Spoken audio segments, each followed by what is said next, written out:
वाल्मिक कराडसोबत पोलिसांची मिलीभगत आहे हा नवीन आरोप आता अंजली दमानिया यांनी केला असल्याचं बघायला मिळत आहे। तर 3 जुलै 2024 रोजी वाल्मिक कराडवर अतिशय गंभीर स्वरूपाच्या गुन्ह्यांमध्ये FIR सुद्धा दाखल झालेला आहे। मात्र जेव्हा चार्जशीट दाखल झाली तेव्हा वाल्मिक कराडचं नाव वगळण्यात आलं। त्यामुळे राजकीय दबावातून कराडचं नाव वगळण्यात आल्याचा आरोप दमानिया यांनी केलेला आहे। तर या प्रकरणाची पुन्हा एकदा चौकशी करण्याची मागणी सुद्धा दमानिया यांनी केली असल्याचं पाहायला मिळत आहे।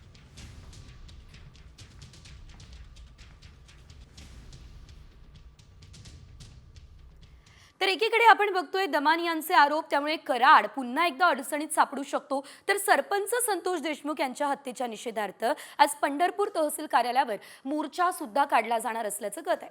शहरातल्या छत्रपती शिवाजी महाराज चौकात सकाळी 11 वाजता या मोर्चाला सुरुवात होईल। स्टेशन रोड मार्गे तहसील कार्यालयावरती हा मोर्चा निघणार आहे। पंढरपूरमधील मोर्चामध्ये भाजपचे आमदार सुरेश धस आणि मनोज जरांगे पाटील यांच्यासह देशमुखांचं कुटुंब सुद्धा सहभागी होणार असल्याचं कळत आहे।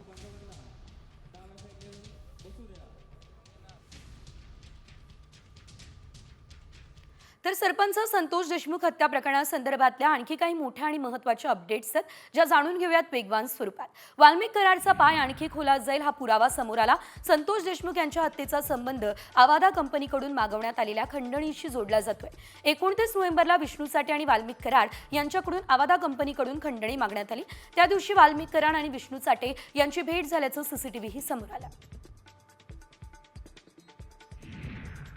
सरपंच हत्येप्रकरणी आणि खंडणी प्रकरणाशी आकाचा संबंध आहे। जे आरोप केले होते ते आता सिद्ध होत आहे। तर PSI पाटीलला देखील सह आरोपी करा ही मागणी धस यांनी केली आहे।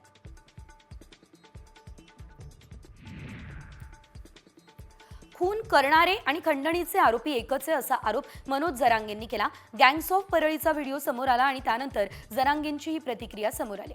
आरोपींना सांभाळणारा मंत्री कोण असा सवाल देखील जरांगेंनी उपस्थित केला।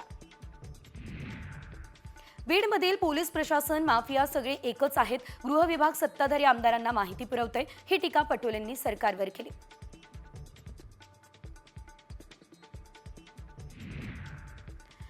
CCTV फुटेज समोर आलं आणि त्यानंतर आता लोकप्रतिनिधींनी यावर ॲक्शन घेऊन पुढील तपास गतीने कसा होईल हे पाहावं ही प्रतिक्रिया धनंजय देशमुख यांनी दिली आहे। या सर्वांची सखोल चौकशीची मागणी त्यांनी केली आहे।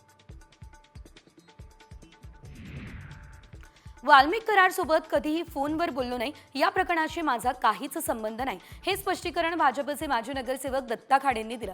कराडने त्याच्या पत्नीच्या नावावर पुण्यात कोट्यवधी रुपयांची मालमत्ता खरेदी केली आणि या व्यवहारात दत्ता खाडे यांनी मध्यस्थी केली हा संशय CIDला आहे।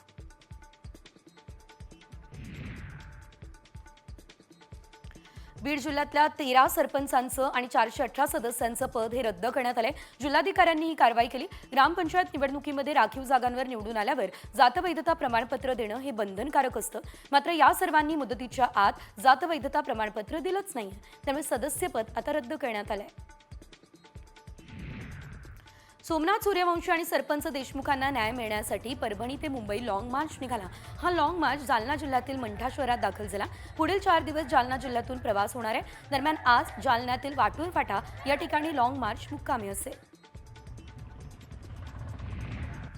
दावोसमधल्या जागतिक आर्थिक परिषदेतून मुख्यमंत्री देवेंद्र फडणवीस यांनी राज्यात विक्रमी गुंतवणूक आणली। दावोसमध्ये मुख्यमंत्र्यांनी तब्बल 5 लाख कोटी रुपयांच्या सामंजस्य करारावर स्वाक्षऱ्या सुद्धा केल्या। या विक्रमी गुंतवणुकीमुळे राज्यात 92,000 पेक्षा जास्त रोजगार निर्मिती होणार आहे। यात सर्वात मोठी गुंतवणूक JSW समूहानं केली आहे। विधानसभा निवडणुकीनंतर प्रथमच मनसेचे प्रमुख राज ठाकरे गुरुवारपासून पुन्हा एका मैदानात उतरत आहेत। नाशिक या ठिकाणी 3 दिवस ते मुक्कामी असतील। या दौऱ्यामुळे महाराष्ट्र नवनिर्माण सेनेच्या पदाधिकाऱ्यांमध्ये उत्साह दिसतोय। आगामी महापालिका निवडणुकांच्या संदर्भात राज ठाकरे कार्यकर्त्यांना सूचना करतील। राज्यात सध्या पालकमंत्री पदावरून सुरू असलेल्या वादावर माजी मंत्री छगन भुजबळ यांनी आता प्रतिक्रिया दिली। प्रत्येकाला वाटतं आमच्यावर अन्याय झाला, त्याप्रमाणे ते नाराजी व्यक्त करतात। योग्य काय ते मुख्यमंत्री आणि उपमुख्यमंत्री ठरवतील। कुंभमेळ्याच्या दृष्टीने पालकमंत्रीपद अतिशय महत्त्वाचे ही प्रतिक्रिया भुजबळांनी दिली आहे। आपल्या वादग्रस्त विधानांमुळे आमदार जितेंद्र आव्हाड नेहमीच चर्चेत असतात। यावर आव्हाडांचे जुने सहकारी छगन भुजबळांनी सल्ला दिलाय। जितेंद्र आव्हाड अभ्यास वगैरे करतात ते खरं आहे, पण कुठले शब्द कधी कसे वापरावे ती सगळी त्यांची गडबड होते। स्पष्ट शब्दात बोलले तर त्यावरती वाद निर्माण होणार नाही हा सल्ला भुजबळांनी आव्हाडांना दिलाय। आर्थिक व्यवहारांसाठीच पालकमंत्री पदावरून दंगल सुरू आहे असा आरोप संजय राऊतांनी केला. दिल्ली सुद्धा दंगल करणाऱ्यांच्याच पाठीशी असा टोला राऊतांनी लगावला. पालकमंत्री पदाच्या निर्णयाला स्थगिती देणं म्हणजे लाचारी असं सिद्ध केलं, हे म्हणत राऊतांनी फडणवीसांवर निशाणा साधला. खासदार सुनील तटकरे यांनी संजय राऊतांवर निशाणा साधलाय. टायर वगैरे जाळण्याच्या घटनांमुळे संजय राऊत सारख्यांना संधी मिळते असं म्हणाले. सुनील तटकरेंनी महाडमधील शिवसेनेच्या आंदोलनावर टीका केली आहे. पालकमंत्री पदावरून गोगावले समर्थकांनी मुंबई गोवा महामार्गावर टायर जाळलाय आणि आंदोलन सुद्धा केलंय. पालकमंत्री पदावरून कुणीही नाराज नसल्याचं आशिष शेलार म्हणाले. पालकमंत्री पदाबाबत मुख्यमंत्री आणि दोन्ही उपमुख्यमंत्री आपसात संवाद साधतात, ही माहिती सुद्धा आशिष शेलार यांनी दिली. दादा भुसे यांना नाशिकचं पालकमंत्री करण्याच्या मागणीसाठी भुसेंच्या समर्थकांनी उपमुख्यमंत्री शिंदेंच्या बंगल्याबाहेर जोरदार घोषणाबाजी केली. शिवसेना नेते अजय बोरस्ते यांच्या नेतृत्वात शिवसेनेच्या पदाधिकाऱ्यांनी शिंदेंची भेट घेतली.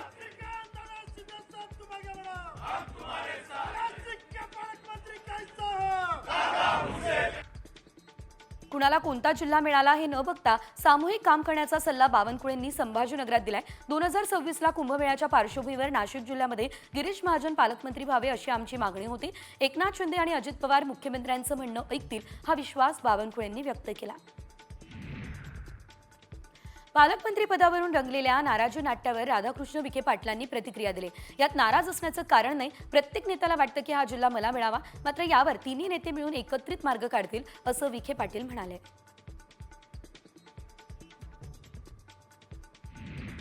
पालकमंत्री पदावरून महायुतीमध्ये धुसफूस सुरू आहे. यावर खासदार निलेश लंकेंनी हे सरकारच शापित आहे असा घणाघात केलाय.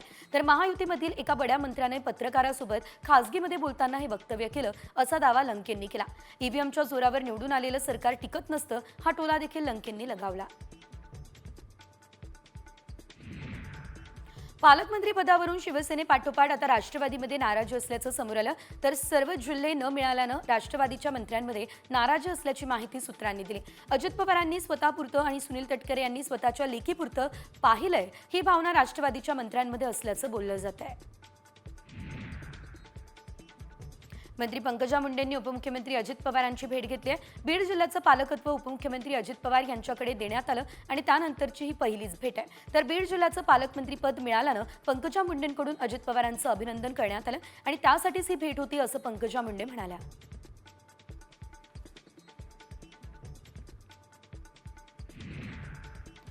आणि यानंतर एक मोठी बातमी. ठाकरे गट आणि काँग्रेसचे आमदार शिवसेनेमध्ये येणार आहेत आणि हा खळबळजनक दावा स्वतः उदय सामंत यांनी केला. ठाकरेंचे 4 आमदार आणि 3 खासदार शिंदेंना भेटून गेलेत. येत्या 3 महिन्यांमध्ये अनेक आमदार आणि महत्त्वाचे नेते शिंदेंचं नेतृत्व स्वीकारणार, हा दावा सामंतांनी केलाय. त्यामुळे त्या राजकीय वर्तुळात एकच खळबळ उडाली असल्याचं देखील बघायला मिळतंय.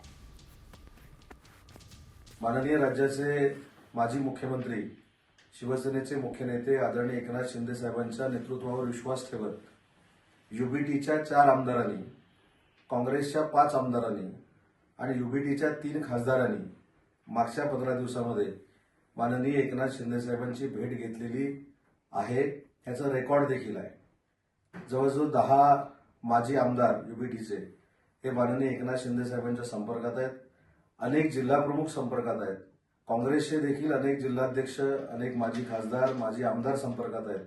आणि येत्या 3 महिन्यात हे सगळे माननीय एकनाथ शिंदे साहेबांच्या नेतृत्वाखाली शिवसेनेमध्ये काम करायला सुरुवात करणार आहेत. ची बातमी एसटी महामंडळासंदर्भातली आहे. कारण एसटी महामंडळासाठी भाडेतत्वावर 1310 गाड्या घेण्याची निविदा ही अखेर रद्द करण्यात आली आहे. आता नव्यानं निविदा प्रक्रिया राबवण्याचे आदेश मुख्यमंत्री देवेंद्र फडणवीस यांनी दिलेले आहेत. याशिवाय एकनाथ शिंदेंच्या मुख्यमंत्रीपदाच्या कार्यकाळात हा निर्णय घेण्यात आलेला, मात्र निर्णय रद्द करण्यात आला. त्यामुळे एकनाथ शिंदे यांना खरं तर हा मोठा धक्का मानला जातोय. निविदा प्रक्रियेत काही विशिष्ट ठेकेदारांवर मेहरबानीचा ठपका ठेवण्यात आलाय. एसटी महामंडळाला 2000 कोटींचा यामुळे फटका बसण्याची शक्यता होती. त्यामुळे फडणवीसांनी हा निर्णय घेतला असल्याची देखील माहिती सध्या मिळते.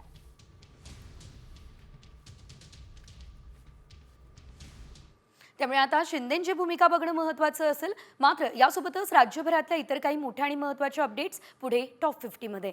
मुंबई पुणे एक्सप्रेसवेवरती पुलाचं गर्डर उभारण्यात येतंय आणि 22 ते 24 जानेवारी या काळामध्ये त्यासाठी ब्लॉक असेल. दुपारी 12 ते 3 या वेळेत हा ब्लॉक असेल. परिणामी मुंबईहून पुण्याकडे जाणाऱ्या पुणे वाहिनीवरील वाहतूक वळवणं ते वर्सोले टोलनाका येथून देहू रोड मार्गे मार्गस्थ केली जाणार आहे. शैक्षणिक वर्ष 2025-26 साठी आरटी अंतर्गत ऑनलाईन अर्ज भरण्यास सुरुवात झाली. नवी मुंबई पालिका क्षेत्रातील पालकांना पाल्याच्या प्रवेशासाठी 27 जानेवारीपर्यंतची मुदत देण्यात आली आहे. प्रवेश अर्ज भरण्यासाठी येणाऱ्या अडचणींच्या निराकरणासाठी पालिकेने गटनिहाय केंद्र समन्वयकांची नियुक्ती केली.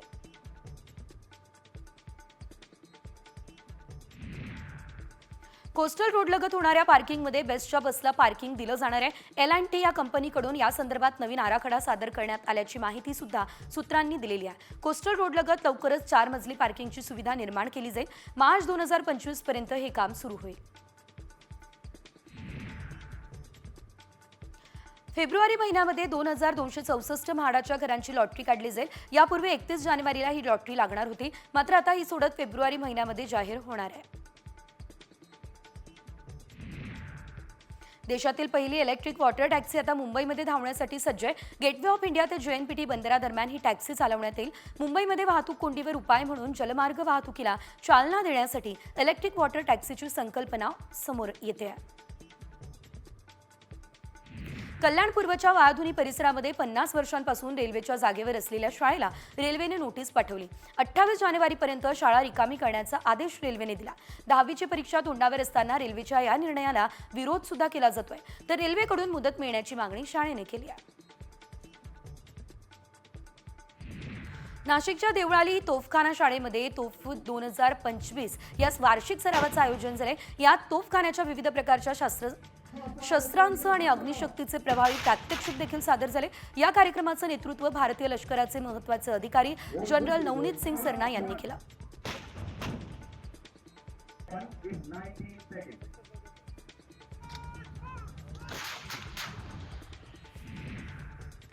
आणि आता बातमी मुंबईकरांसाठी महत्त्वाची आहे. असं मी का म्हणतेय? कारण मुंबईकरांचा रिक्षा आणि टॅक्सीचा प्रवास महागणार आहे. रिक्षा आणि टॅक्सीच्या दरात 3 रुपये वाढ होण्याची शक्यता.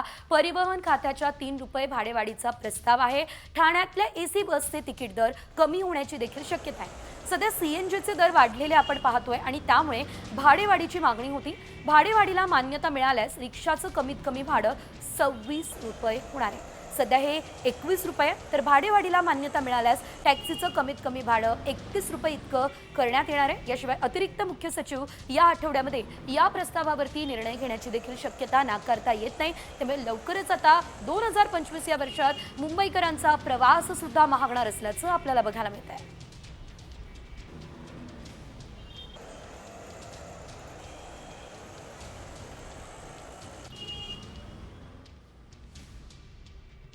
यानंतर इतर काही मोठ्या आणि महत्त्वाच्या घडामोडी वेगवान स्वरूपात. पुढील महिन्यापासून सुरू होणाऱ्या 10वी आणि 12वीच्या परीक्षेसाठी कॉपीमुक्त जनजागृती सप्ताह हा आयोजित करण्यात आला. त्या अनुषंगानं अहिल्यानगरच्या रेसिडेन्शियल हायस्कूलमध्ये विद्यार्थ्यांना कॉपीमुक्त अभियानाची शपथ घेण्यात आली.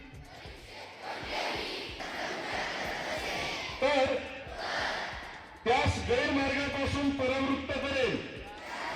जिल्हा परिषद शिक्षकांच्या बदलांमध्ये कोणताही घोळ होऊ नये यासाठी रत्नागिरी ग्रामविकास विभागानं तयारी केली आहे. 1 जानेवारीपासून बदलांची प्रक्रिया सुरू होऊन 31 मे पूर्वी ही प्रक्रिया पूर्ण होणार आहे. बदलीपात्र शिक्षकांच्या याद्या प्रसिद्ध केल्या जाणार आहे. या याद्यांवर 28 फेब्रुवारीपर्यंत आक्षेप सुद्धा घेता येणार आहे.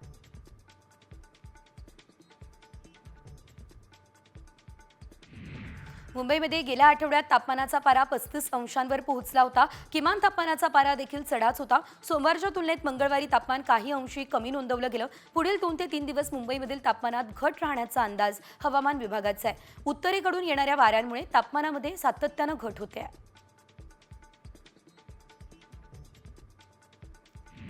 पुण्यात गुइलेन बॅरे या सिंड्रोमचे 22 संशयित रुग्ण आढळले. त्यांच्यावरती खासगी रुग्णालयात अतिदक्षता विभागात उपचार सुरू आहे. संशयित रुग्णांचे नमुने तपासणीसाठी NIVला पाठवले आहेत. गुइलेन बॅरे सिंड्रोम हा न्यूरोलॉजिकल डिसऑर्डर आहे. लाखांमध्ये एका व्यक्तीला होणारा हा दुर्मिळ आजार सांगितला जातो. धुळ्यात वातावरण बदलाचा फटका नागरिकांच्या प्रकृतीवर होतोय. सर्दी, खोकला आणि ताप याशिवाय व्हायरल इन्फेक्शनमुळे नागरिक त्रस्त झालेत.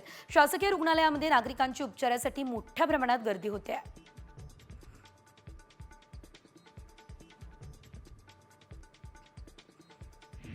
बॉलिवूडचा अभिनेता सैफ अली खानला आता डिस्चार्ज देण्यात आलाय. सैफच्या वांद्रे या ठिकाणच्या घरात त्याच्यावरती 16 जानेवारीला चोराने चाकू हल्ला केला. सैफच्या तब्येतीत सुधारणा झाली आणि डॉक्टरांनी त्याला डिस्चार्ज सुद्धा दिलाय.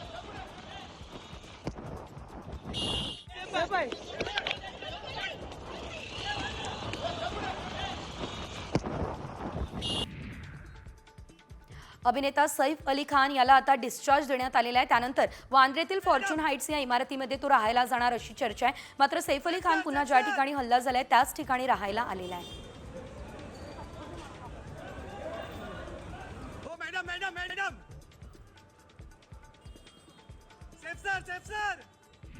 सैफ अली खानची भोपाळमधली 15,000 कोटींची संपत्ती सरकार जमा होण्याची शक्यता आहे. भोपाळमधल्या ऐतिहासिक मालमत्तांवर 2015 पासून स्टे देण्यात आलाय. मध्य प्रदेश हायकोर्टाने सैफच्या कुटुंबाला आपली बाजू मांडण्याचे आदेश दिले.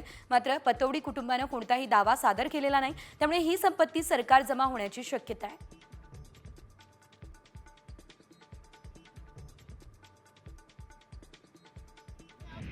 सिडकोने आता मेट्रोचे तिकीट दर कमी केले. नवी मुंबई मेट्रोच्या प्रवासी संख्येत त्यामुळे वाढ झाली. मेट्रोच्या तिकिटाचे किमान दर 10 आणि कमाल दर हे 30 रुपये केलेत. नवी मुंबईमधून प्रवास करणाऱ्या मेट्रो प्रवाशांना हा मोठा दिलासा आहे. त्यामुळे प्रवासी संख्येमध्ये वाढ झाली आहे. दैनंदिन प्रवासी संख्या 20,000च्या दरात आहे.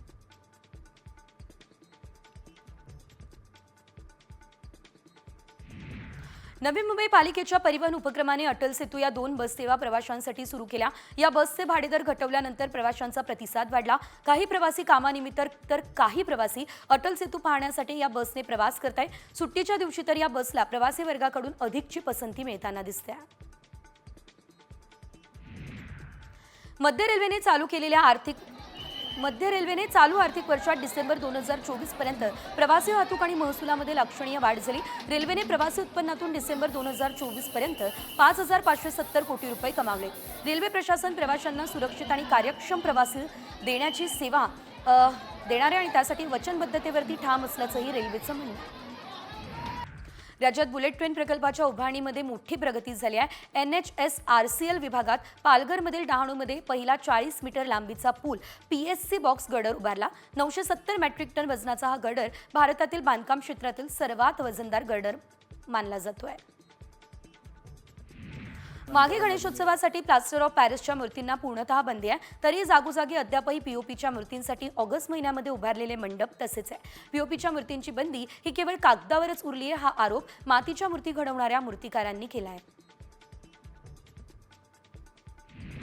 मुख्यमंत्र्यांच्या उपस्थितीत पुण्यातील ड्रग्सचा साठा नष्ट केला जाणार आहे. फेब्रुवारीमध्ये मुख्यमंत्र्यांच्या हस्ते MD ड्रग्स नष्ट करण्याचं नियोजन पुणे पोलिसांनी आखलंय. मागच्या वर्षी अंमली पदार्थ तस्करीचं आंतरराष्ट्रीय रॅकेटचा पर्दाफाश पुणे पोलिसांनी केलेला.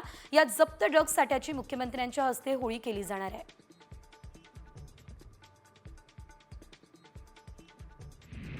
पनवेलच्या पिल्लई महाविद्यालयाच्या अॅनलेग्रिया महोत्सवाला मनसेने आता विरोध केलेला आहे. गतवर्षी या महोत्सवात अश्लीलता आणि महाराष्ट्रातील संस्कृतीचा अपमान केल्याचा आरोप हा मनसेने केला. यंदाही तशीच काही घटना आढळल्यास महोत्सव होऊच देणार नाहीये असा इशारा मनसेचे शहर अध्यक्ष योगेश चिले यांनी पत्रातून दिला.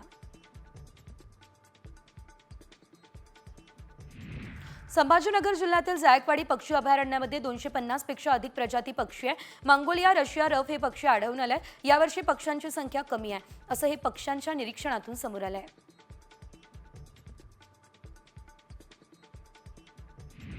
पालघर जिल्ह्यातील पहिलं भूप्रमाण केंद्र वसईमध्ये सुरू झालं. त्यामुळे भूमी अभिलेख विभागाकडून जमिनीच्या मोजणीची कामं वेगात मार्गी लागत आहे आणि नागरिकांना आता संगणकीकृत मिळकत प्रमाणपत्र आणि मोजणी अर्ज, सातबारा उतारा, जमिनींचे रंगीत नकाशे आदी कामं ऑनलाईन मिळणार आहेत.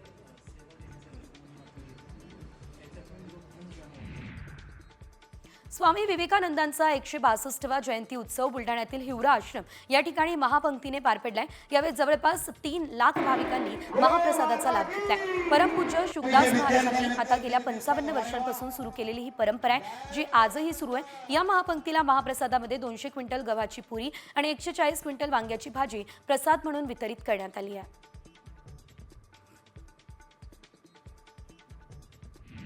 अंबरनाथमधल्या शिवमंदिर परिसराच्या विकास कामांना सुरुवात झाल्या. वालधुनी नदीकिनारी घाट बांधणीच्या कामामुळे मंदिर परिसराचे रूप पालटणार आहे. या प्रकल्पाने गती घेतली आहे. एप्रिल 2026 पर्यंत ही कामं पूर्ण करण्याची मुदत ठेकेदाराला देण्यात आलेली आहे.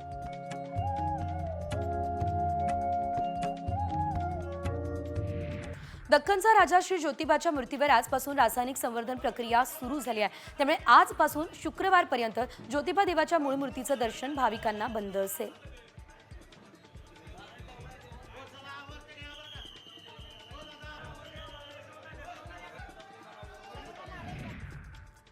केवळ मुंबईमध्येच नाही तर संपूर्ण देशभरात गाजलेला घोटाळा अर्थातच स्टोरेज घोटाळा. या प्रकरणी आता मुंबई पोलिसांनी इंटरपोलची मदत घेतली आहे. या घोटाळा प्रकरणामध्ये 9 परदेशी आरोपींविरोधात आता ब्लू कॉर्नर नोटीस देखील बजावण्यात आली असल्याचं कळत आहे. तर ही नोटीस काढल्यानंतर सर्व देशांचे पोलीस आणि तपास यंत्रणा आरोपींना शोधण्यात मदत करत आहे. आरोपींमध्ये युक्रेनचे तब्बल 8 नागरिक आहे. तुर्कस्तानच्या एकाचा देखील यामध्ये समावेश असल्याचं सध्या तरी सांगितलं जात आहे. मुख्य आरोपीने टोरेस घोटाळ्यातले 200 कोटी रुपये परदेशात पाठवले असा सुद्धा संशय सध्या व्यक्त केला जातोय. एकंदरीत जर आपण पाहिलं तर टोरेस घोटाळा प्रकरणी खरं तर पोलीस आता ऍक्शन मोडमध्ये आले असल्याचं आपल्याला पाहायला मिळत आहे.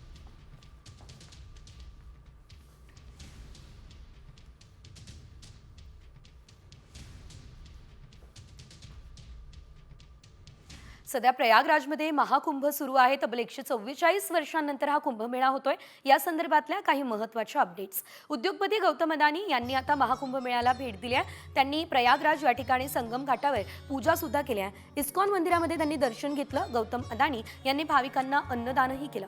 यावेळेस त्यांची पत्नी प्रीती देखील त्यांच्यासोबत उपस्थित असल्याचं पाहायला मिळालं.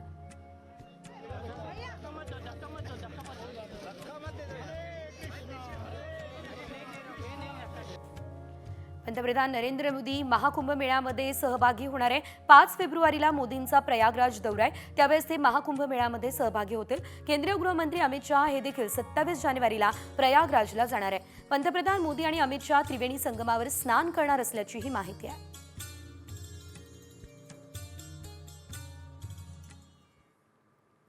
नाशिक आणि ठाणे जिल्ह्यातून अंमली पदार्थांची विक्री करण्यासाठी आलेल्या इस्माला द्वारका परिसरात रात्री मुंबई पोलिसांनी ताब्यात घेतलंय. सलमान फाल्के असं या इस्माचं नाव आहे. त्याच्याकडून 49 ग्राम चरस जप्त झाली आहे. काही दिवसांपूर्वी सलमानला अंमली पदार्थ विक्रीच्या गुन्ह्यांमध्ये अटक करण्यात आली होती. त्यानंतर तो जामिनावर बाहेर आलेला होता. नंदुरबार जिल्ह्यात गेल्या अनेक दिवसांपासून अवैधरित्या गॅस भरण्याचे प्रकार होत आहे. गॅस भरण्याच्या या काळ्या धंद्याच्या विरोधात पोलीस आता ऍक्शन मोडवर आले आहे. या अवैध धंद्यांवर पोलिसांनी कारवाई सुरू केली आहे. 62 गॅस सिलेंडरसह गॅस भरण्याचं साहित्य पोलिसांनी जप्त केलं आहे.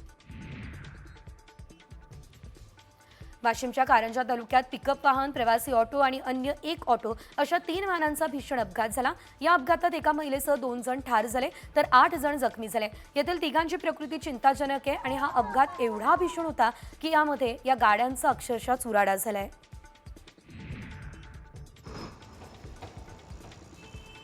पुण्याच्या औंढरीमध्ये एक मोठा अपघात घडलेला आहे. चालकाचा वेगावर ताबा सुटला आणि त्यामुळे ट्रक डिवायडरला जोरदार धडकलेला. या धडकेमुळे डिवायडरला असलेला लाईट पोल कोसळलाय. सुदैवानं अपघातात कोणती जीवितहानी मात्र झालेली नाही.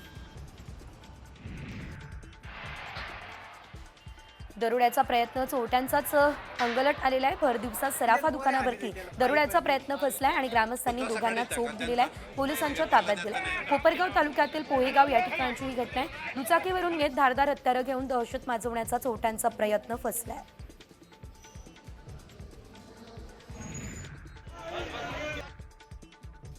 घरात दारू पिऊन वडील आईला नेहमी शिवीगाळ करून मारहाण करायचे. या त्रासाला कंटाळून संतापलेल्या मुलानं वडिलांचा गळा दाबून खून केलाय. ही घटना नागपूरमध्ये घडली आहे. या प्रकरणी पोलिसांनी मुलगा आणि आईला दोघांनाही ताब्यात घेतलंय.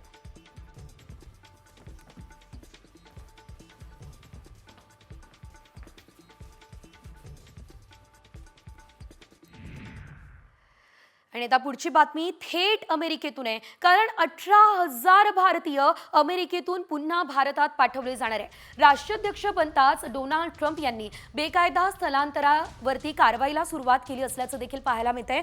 अमेरिकेत एकूण 10 कोटी 10 लाख लोक बेकायदा राहतात असा अहवाल आहे. 7.25 लाख भारतीय बेकायदा राहतात असा अंदाज आहे. आणि आता या बेकायदा लोकांना त्यांच्या मायदेशी पाठवण्याची कारवाई सुरू झाली असल्याचं कळत आहे. राष्ट्राध्यक्षपदाची पुन्हा पुन्हा एकदा आपण पाहतोय ट्रम्प यांनी शपथ घेतली आणि त्यानंतर ट्रम्प आता ॲक्शन मोडमध्ये दिसत आहे. अनेक मोठे निर्णय ट्रम्प यांनी लगेचच घेतले असल्याचं देखील पाहायला मिळालेलं आहे आणि त्यामध्ये खरं तर भारतीयांना धक्का देणारे निर्णय देखील ट्रम्प यांनी घेतले असल्याचं पाहायला मिळत आहे. अमेरिका आणि भारताचे जे संबंध आहे ते मैत्रीपूर्ण संबंध आहे. मात्र असं असताना ट्रम्प यांनी जे हे निर्णय घेतलेले त्याचा काही परिणाम या संबंधांवर होणार का हे बघणं देखील तितकंच महत्त्वाचं असणार आहे.